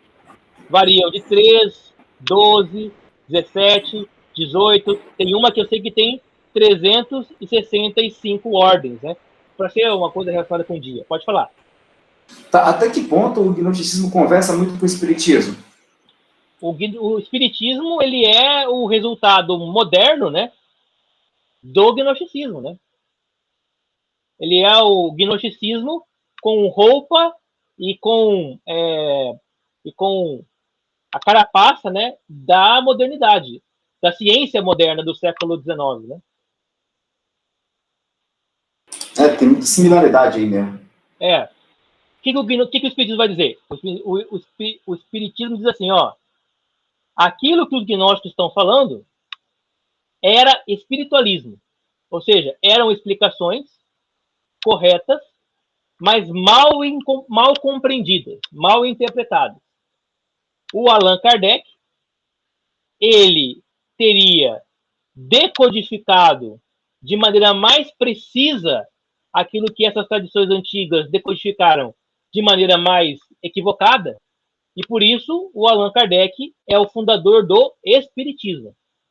Então, há uma diferença entre espiritismo e espiritualismo. Espiritualismo é toda essa tradição antiga, e espiritismo é esse kardecismo moderno. Tanto que, para os kardecistas, não existe espiritismo kardecista. O que existe é espiritismo, né? Kardecista é só a designação da decodificação do Kardec. Ah, mas e o que é o resto, né? O resto é espiritualismo, não é espiritismo. Então tem a ver, tem a ver. Mas se você pega, por exemplo, os textos do Allan Kardec, e é muito interessante dar uma olhada, né? Ele tem 5 livros fundamentais, né? Porque ele quer substituir o Pentateuco. E você estudar os autores que estavam em voga naquele momento do Allan Kardec, você vai ver que ele está pegando coisas da ciência do momento dele, né? Então, é do eletromagnetismo, da teoria do Augusto Comte, né, do positivismo, da teoria das ciências da biologia do Darwin. Então, todos esses elementos que estão presentes no mundo do Kardec ali, ele pega aqueles elementos científicos para poder interpretar o que os espíritos falariam para ele, né? E assim decodificar o mundo. No caso do gnosticismo aqui, então, os éons, nós temos que imaginar os éons como se fossem várias barreiras, né, a depender de cada uma delas. Cada uma dessas barreiras tem dois deuses, ou dois princípios, né, um masculino e um feminino, cada um numa ponta, para formar uma unidade, né? E aí tem vários nomes, né, cada um desses elementos aqui. Numa emanação muito, muito, muito abaixo do Agnetos Theos, né, do Deus silencioso, uma divindade chamada Demiurgo, né, uma emanação chamada Demiurgo, que não tem a sua contraparte feminina, criou o mundo material. E no mundo material, ele assume vários nomes, né? E um desses vários nomes é Yahvé. Yahvé, para algumas tradições gnósticas, é o Demiurgo, né? Que cria o mundo mal, né? O mundo maligno. Ou Satã, ou o Diabo, né? Qualquer um desses nomes é o nome para identificar o Demiurgo, nessa tradição gnóstica. E quem que é Jesus, né? Jesus, ou melhor, né? Cristo, né? Ele, na maior parte das tradições gnósticas, Cristo, ele é o par masculino da penúltima emanação, né? Antes do Demiurgo. O par feminino dele é a Sofia. Então, tem a Sofia e o Christus, né? Eles formam o último aqui. E aí, o Christus, que é essa da penúltima emanação, ele vem até a Terra para poder ensinar aos homens como se libertar do domínio do Demiurgo.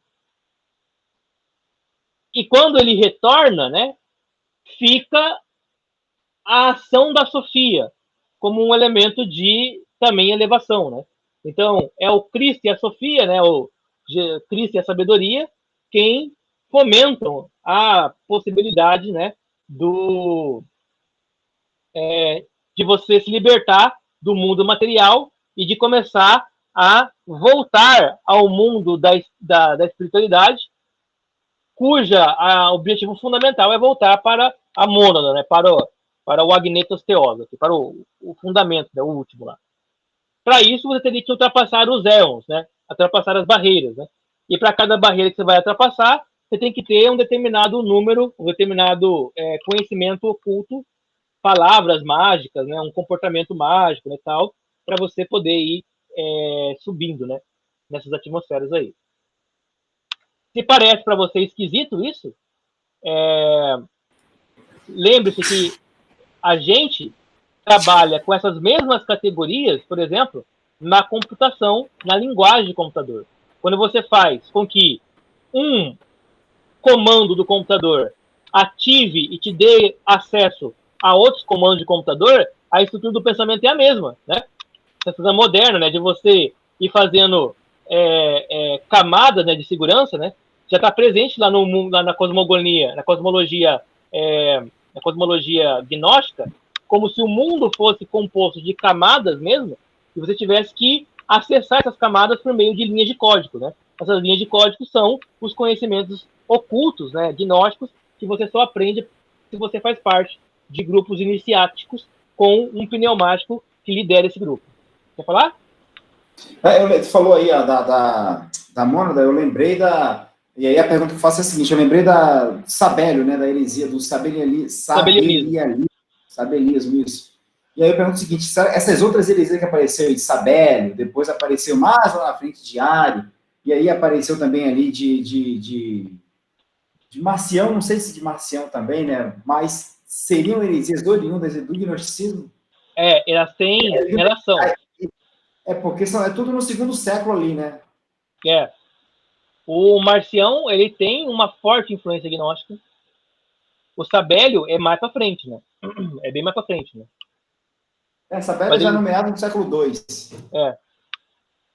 É isso, né? Eu tô 160. Confundindo. Sabélio 160, né? Marcião um pouquinho... E o Sabélio, então, eles têm influências gnósticas ali, né? Na verdade, assim, as heresias, né? Elas são de influência gnóstica. Por quê? Porque, assim, é dizer que Jesus não é quem ele diz ser, Jesus parece Deus, não é Deus, fantasminha, né, tal, né?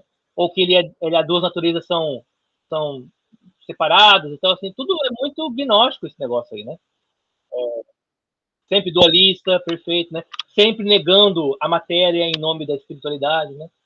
Então, é, então você tem esse elemento aí. Sem entender gnosticismo, você não entende, né? As heresias do primeiro século. E até as heresias modernas também, às vezes, elas são muito gnósticas também. Bom, aí a divisão, essa aqui, né, eu já tinha colocado para vocês antes, né? Pneumáticos, psíquicos e os ilíquicos, né? Ou somáticos, né? Onde predomina a matéria, intelecto espiritual, tá? Já falei. A ideia do mundo mal, né? Eu também antecipei também, né? Então, já está dito, né? Este mundo é mal feito por um demiurgo mal. Este demiurgo é Yahvé, o Deus do Antigo Testamento. E aí você tem o Agnetos Theos lá, que é o pai, né? O Agnetos Theos, ele às vezes é chamado de Deus silencioso, ou Pai silencioso, na verdade, né? Pai silencioso por quê? Porque ele não se revela. Ele não se revela por quê? Porque se ele se revelar, ele se submete à materialidade que é de domínio de Yahvé, né? De domínio do demônio, né? Então, Deus não pode se revelar porque a matéria é má e por isso é impossível para ele se mostrar. Uma vez que ele se mostrasse, ele se tornaria escravo do demiurgo, né? Escravo de Yahvé. Então, ele não se mostra nunca, né? Ele fica sempre escondido, vamos dizer assim. Ele também é chamado de pai, né? É o pai silencioso. E às vezes também ele é chamado de o Deus desconhecido, né? O agnostos, né? Deus desconhecido. Que provavelmente, né? Os gnósticos tiram essa menção a uma divindade do panteão grego que é registrada, que é citada lá por Lucas, né? No livro de Atos, né? Um Deus, assim, a possibilidade, né, que os gregos falam, né, a possibilidade de existir um Deus que nós não conhecemos, né, que está acima e para além de todos os deuses que nós conhecemos. Então, esse é o altar ao Deus desconhecido, né, que também situado aqui pelos gnósticos como seria, né, como se fosse algo o Deus que enviou Jesus. Né? Cristo, então, teria sido enviado por esse Deus desconhecido com um corpo. Aí, corpo aparentemente humano, né? Por que aparentemente humano? Porque se o corpo fosse realmente humano, ele estaria preso nele, né? Como todo corpo é, né? Então, forma daqui essa heresia chamada docetismo, né? Que vem do grego dokel, que significa parecer, né? Ele parecia humano. Não quer falar? Não, eu ia falar, mas era isso mesmo, do docetismo aí. Qual a ideia do adocionismo? Só para eu não fazer confusão aqui. O adocionismo é uma heresia do tipo ebionista. O que é o ebionismo, né? É uma heresia que apareceu no judaísmo que afirmava que Jesus era 100% homem e que em algum momento ele se tornou divino. Foi adotado por Deus, né? Ah, tá, beleza. Isso. Adocionismo é o adotado.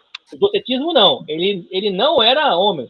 Tanto tem até não sei se é uma lenda ou se é um trecho, não sei o certo, né? Que é Jesus na cruz lá, né? Preso, né? E aí, ao mesmo tempo, ele estava longe da cruz, né?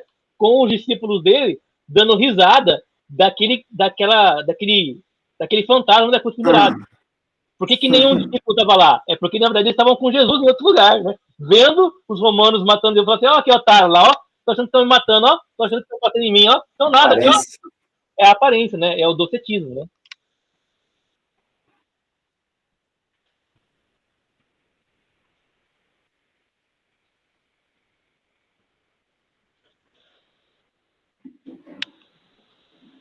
Há um, sim, há um determinismo muito forte, né? Um fatalismo muito forte. Sim.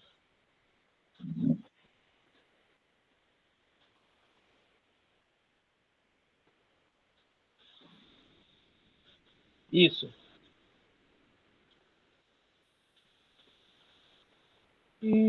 Não, não é. Deus não. assim, ó, você é Deus pro gnóstico, né? Você é Deus, né? Então, triunidade de Deus, assim, ela não é um problema pro gnosticismo, não. Nem a multiplicidade de Deus, né? O problema pro 3 pessoas, ou 20, ou 40, ou 1000, não importa, não importa, né? O que importa é de não haver nenhum contato de Deus com a matéria. Isso não pode haver. Entendeu? Não pode haver.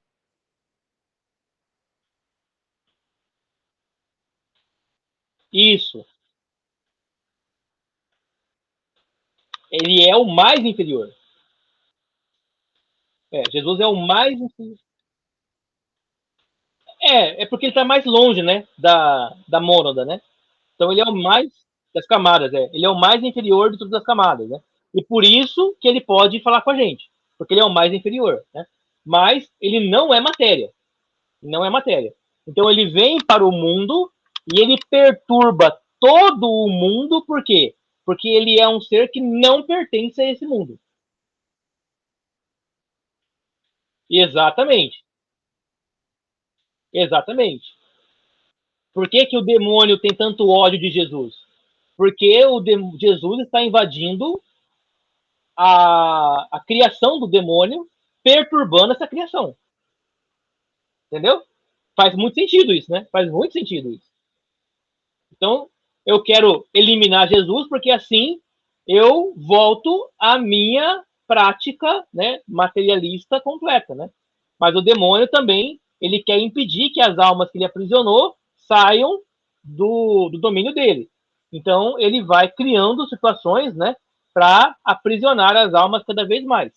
Não é a prisão, né, única do corpo, né, mas é transformar as almas em almas psíquicas, né? Em almas somáticas, né? Em misturá-las com a matéria de tal forma que ela se confunda com a matéria. E olha só que interessante, né? Esses dias eu estava vendo um cientista, ele trabalha com neurociência, né? E aí ele tinha explicações para aquilo que, para explicar, por exemplo, de onde vem a mente, as ideias, os pensamentos, né? Ele fala, não, o pensamento é uma descarga elétrica de um neurônio para outro que forma uma sinapse. Se eu conseguir remover essa sinapse, aquele pensamento é removido. O que ele está fazendo aqui? Ele está materializando ao máximo aquilo que pertence a uma realidade psíquica, né? De maneira que ele vai falar assim, olha, o que você é? Você é somente o corpo, você é somente matéria. E se eu conseguir manipular esta matéria, eu manipulo tudo em você, inclusive a sua moralidade, inclusive os seus componentes de identidade, né? Eu consigo mudar a sua identidade se eu conseguir mudar o seu cérebro, né? Isso é a ação desse demiurgo demoníaco, né? Que transforma tudo em matéria, né? É a materialização completa de tudo e a negação completa do espírito. Epa, você estava falando do comunismo, pô. O comunismo é a mesma coisa, né? Só que em sentido em sentido econômico, né? Porque o que o Marx está falando é isso, né? Quer dizer, a natureza está aí, né? A gente tem que viver nela e para viver nela a gente modifica a natureza, né? Ao modificar a natureza também nos modifica, né? E é assim que a cultura humana ela aparece, por meio da pura relação entre natureza e atividade humana, certo? A atividade humana aqui é uma atividade humana material também, é sinapse nervosa, né? Aí sim, para Marx é isso. As sinfonias, né? As mitologias, as histórias, tudo isso é fruto de neurônio, de sinapse, de neurotransmissor, né? Se você conseguir manipular isso, você modificaria toda a realidade, né? Que tocou no ponto da linguagem. Se você domina a linguagem, você domina o pensamento. Se você se você consegue redefinir o conceito que você quer para aquilo que você acredita, e você domina o pensamento das pessoas, né? Sim. Agora, aqui está falando de dominar não o pensamento, mas dominar o cérebro das pessoas, tá? Porque assim, ó, o pensamento ainda, para muita gente, né? O pensamento é como se fosse uma espécie de entidade meio espiritual ainda, né? O pensamento não está no corpo. O pensamento está para além do corpo. Agora, para a ciência moderna, o pensamento e o corpo são uma coisa só, né? O pensamento ele está no corpo, na sinapse, né? E aí isso é o quê? Isso é a vitória completa do demiurgo, né? Para um gnóstico, isso é a fabricação de seres somáticos, né? Hiléficos, né? Hilemórficos. E aí é a impossibilidade total de salvação. Beleza.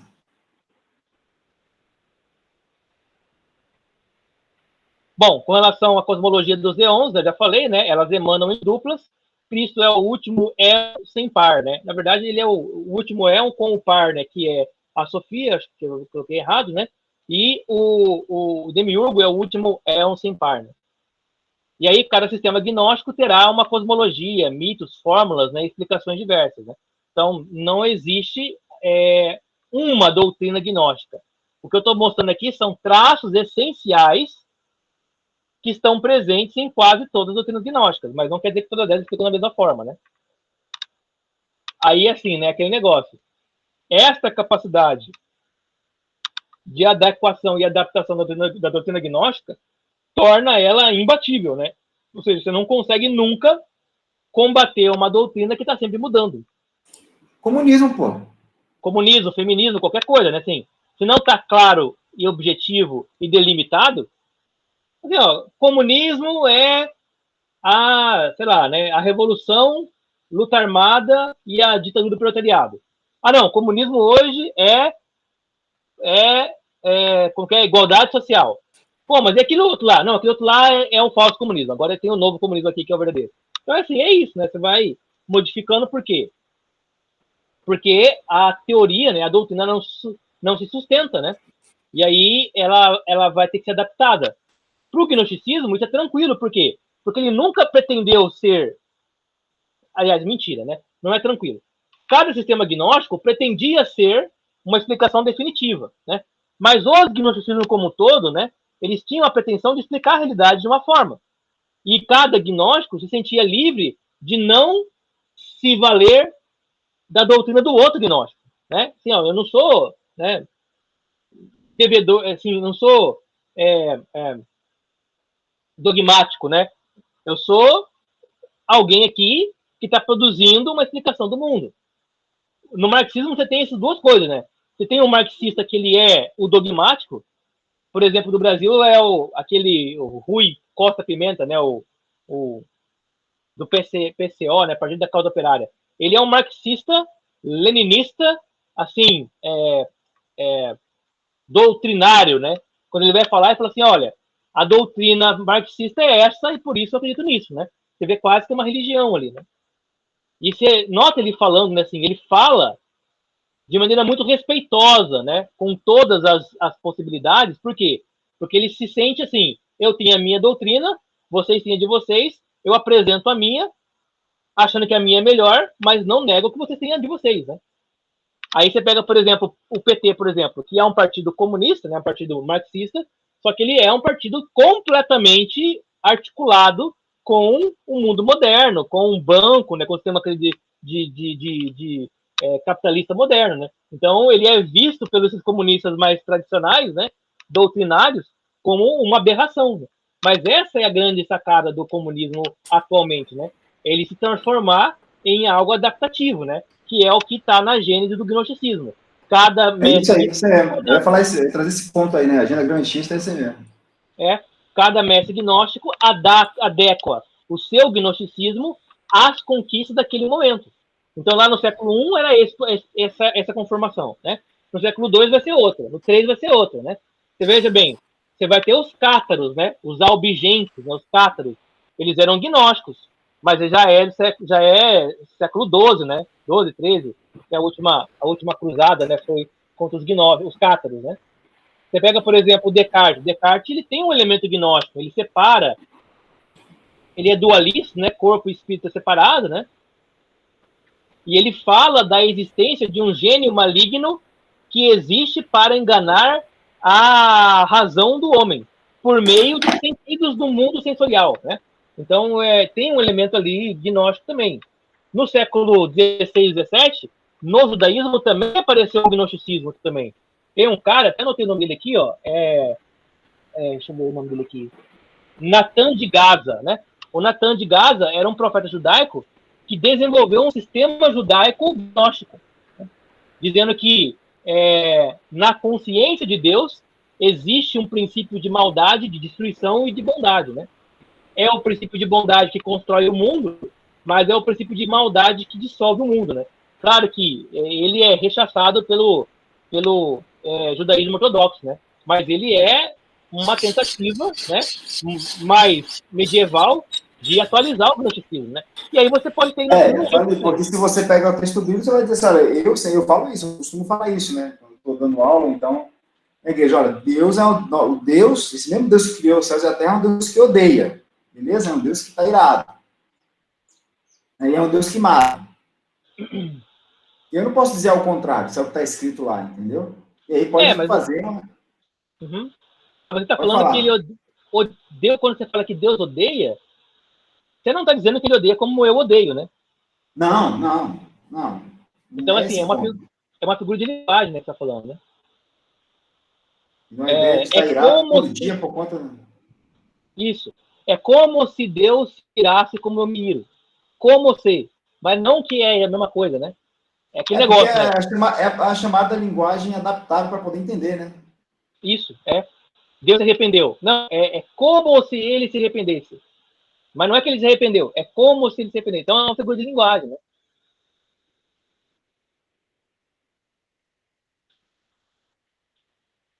Isso. Não, imagina, né? Será? A mulher fala assim, a mulher fala assim, ó, se você fizer isso, eu te mato, viu? Cara, é óbvio, né, que não é a figura de linguagem, né?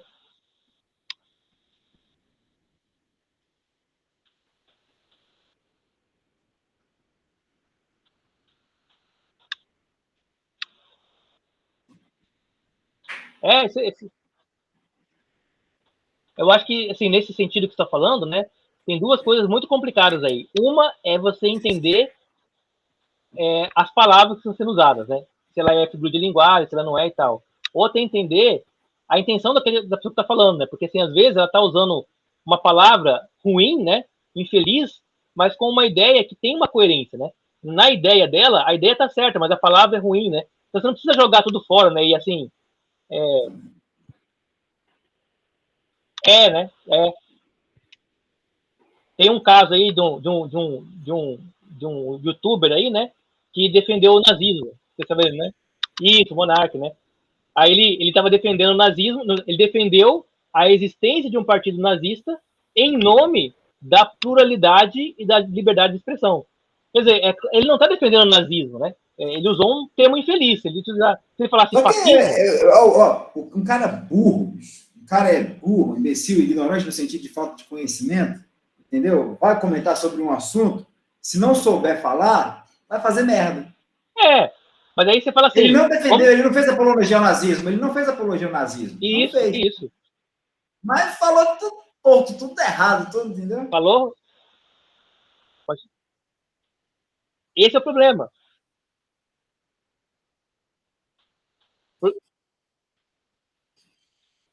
Porque, assim, não há... Isso é uma coisa que eu já tenho percebido, né? Não há uma boa vontade de entender o que o outro está falando. Não há essa boa vontade, né? Você fala assim, eu lembro que o César Malafaia uma vez falou assim, a gente que é crente tem que cair de pau em cima desse pessoal corrupto. Aí o pessoal falou que ele estava pregando, né, assassinato dos caras. Mano, cara, é uma falta de boa vontade. Tá certo, a palavra não podia não ter sido usada, né? Podia falar sei assim, lá, ou é mau caratismo mesmo, é burrice, mau caratismo. E eu vou te falar, o Kim Kataguiri, se for para comparar os dois, o Kim Kataguiri fez muito mais apologia ao nazismo do que o Monark. Uma vez que ele sabe muito mais, né? Não uma vez só que ele sabe muito mais. Mas quando ele disse que foi um erro a Alemanha ter criminalizado o nazismo, ele falou isso de caso pensado. Então, e aí eu vejo um problema. Assim, e por ser deputado, e por ter um conhecimento Sim, maior, por ter um isso. controle maior da linguagem, né, e tal, né? Mas eu também não acho que o Kim seja nazista também, não acho que Não, eu nem acho não é não, ele é só um imbecil, entendeu? Não é é, nazista não, mas como ele falou, olha, foi um erro a Alemanha ter criminalizado o nazismo. Peraí, fundamental em que você está falando isso? então. Entendeu? Tocou no assunto delicado e falou, pô, eu não acho que ele é nazista não, entendeu? Eu acho que ele só é um japonês metido a sabichão. É político, né? Político é foda. Bom, aí temos aqui, ó, o elemento esotérico, né, que eu já comentei novamente. Lembra que o esotérico aqui é com S, não é com X, né? Porque o X é o para fora, né? Que são as doutrinas secretas, né? Aí no caso do gnosticismo tem as doutrinas reveladas por Jesus, né? Você pega lá o livro de o Evangelho de Maria Madalena, é engraçado, né? Porque ele tinha lá umas conversas ao pé do vidro com ela, né? Que ele falava com ela e assim, os discípulos estavam olhando de cara, né? Porque, pô, Jesus, o que você fala com ela aí? Tá dando risada da gente aí, de algumas coisas que só ela sabe, né? Então essa ideia do conhecimento oculto, né? É muito importante, né? Que geralmente é direcionada a camadas mais cultas e elitizadas do grupo, né? Não elitizado no sentido de dinheiro, né? Não é o rico, né? Mas é o elitizado de caráter aristocrático, né? De caráter intelectual. Né? E aí o Giovanni Reale fala, né? Entre os defensores das doutrinas gnósticas destacamos, né? O Carpocrates e o seu filho Epifanes, o Basilides e seu filho Isidoro e, sobretudo, o Valentim. O Valentim é o cara que nós temos, né? Ou o Valentino, né? É o cara que nós temos mais informação sobre o sistema dele, né? Nota assim, ó, que tem o Carpocrates e o filho, né? E o Basilides e o filho, né? Por que isso? Porque o filho, como tem maior proximidade com o pai, né? Ele acaba recebendo do pai uma influência maior e dando continuidade, né? Mas como ele não consegue continuar depois, né? Ele acaba se desfazendo. Esses sistemas aqui não existem mais, né? Nenhum deles é vivo até hoje, né? Assim, o sistema, né? Nenhum deles persistiu, então a gente não sabe muito bem como que eles funcionavam na prática, não. Como que era o culto, tudo mais e tal, né? Bom, no geral, então, o que eu quero dizer agora, com conclusão, né? É que o gnosticismo ele não é um absurdo, né? Mas ele é uma experiência do absurdo, na medida que o absurdo aqui é tratado como se que é quando você olha para o mundo, né? E vê as desgraças do mundo. Você vê assim, criança morrendo, né? Pai estuprando filho, né? Sei lá, guerras, né? E gente que morre por nada. Você fala assim, bom, cara, a vida parece muito absurda, né? Não parece ter muito sentido. Gente, principalmente, gente que é correta, que é fiel, que é virtuosa, que é santa, sofrendo, enquanto gente que não prosperando, né? Então, o mundo é esse grande absurdo, né? Não faz muito sentido o mundo. Então, essa experiência, né, de olhar para o mundo e não ver sentido nele, é o que motiva o gnóstico a encontrar um sentido extramundo. E um sentido extramundo que explique o absurdo deste mundo, né? O absurdo deste mundo existe porque no extramundo, o Deus que faz deste mundo é um Deus mau, maligno. E por isso a sua malignidade ela está permeando todo o mundo que a gente conhece. Alguém quer falar?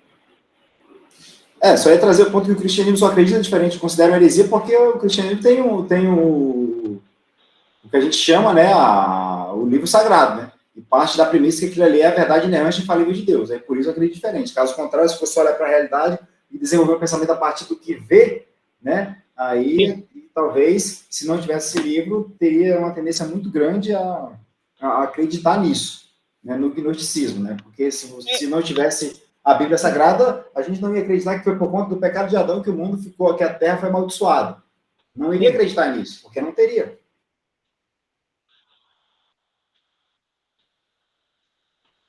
Então, exatamente. Mas assim, veja bem, onde que está a falha fundamental do gnosticismo? Né? A falha fundamental está em não conseguir enxergar bondade no mundo.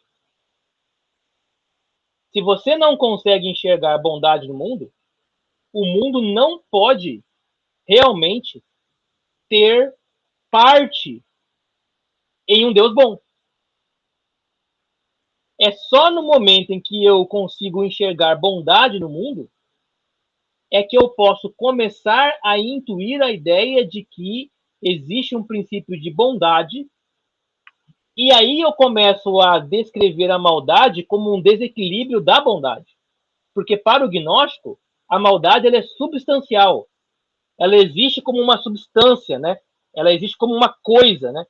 E o mal, então, ele provoca o sofrimento porque ele é um elemento substancial. Enquanto para o cristianismo não é. O cristianismo, o mal é uma desordem que, por ser desordem, pressupõe uma ordem anterior. E que, por ser desordem, pressupõe uma ordenação posterior. Porque aquilo que está em desordem sempre caminha para a ordem, né? São as leis da física, né? Que caminha sempre para um equilíbrio, né? Sempre caminha para o equilíbrio. O gnóstico, ele não consegue entender isso. Por isso ele só consegue admitir que exista o bem fora do mundo, fora do mundo. Enquanto que o cristão, ele admite o bem no mundo. Né? Deus fez o mundo e o mundo é bom. Degenerou, mas há bondade no mundo. A ação de Deus no mundo. A presença de Deus no mundo. A encarnação de Deus no mundo. E esse mundo vai ser restaurado, né? Restaurado. A ideia de novo céu e nova terra, veja bem, que não é a destruição da terra passada, né? Mas é a renovação da terra que existe, né? Ou seja, se vai renovar para quê? Para reformar. E reformar o quê? É transformar a desordem em ordem, né? Nesse ambiente de desordem, só para terminar, né? É a segunda vez que eu falo isso. Nesse ambiente de desordem, opera uma ordem que a gente não consegue ver de cara. Então, quando a gente olha o mundo e a gente tem essa experiência do absurdo que o gnóstico tem, a gente tem que olhar para a ordem que está por trás desse absurdo. Né? E essa ordem por trás desse absurdo é o plano da salvação. É a história da salvação. É a santidade, né? É a ação de Deus. É a presença de Deus no mundo. E ao enxergar, né, para além, né, dessa ordem, dessa coisa, dessa desordem caótica aí, a gente atribui, né, a gente admite que o corpo e a matéria não é má. Ela é boa, mas ela está em uma condição ruim. E ela precisa ser reformada, né? Ela precisa ser renovada. Né? Então essa aí é a forma como a gente se diferenciou do gnosticismo. Lembrando que o gnosticismo, ele nunca foi uma religião. Ele era uma interpretação filosófica de elementos religiosos. Então ele é uma interpretação do cristianismo, uma interpretação do judaísmo, uma interpretação da religião de mistério. Ela não era uma religião em si. Por quê? Porque ela não tinha estabelecido ainda doutrinas, dogmas e normas como se fosse uma religião. Ela é mais um movimento de pensamento, né? E como movimento de pensamento, ela vai entrar em conflito com pensamentos cristãos, mas não com o cristianismo como um todo. E é esse pensamento cristão que vai se desenvolver para combater esse gnosticismo, que é o que a gente vai começar a ver na próxima aula agora. Beleza? Beleza? Vou ali pro fute agora. Então, beleza, então. Falou, tchau, tchau. Valeu, até.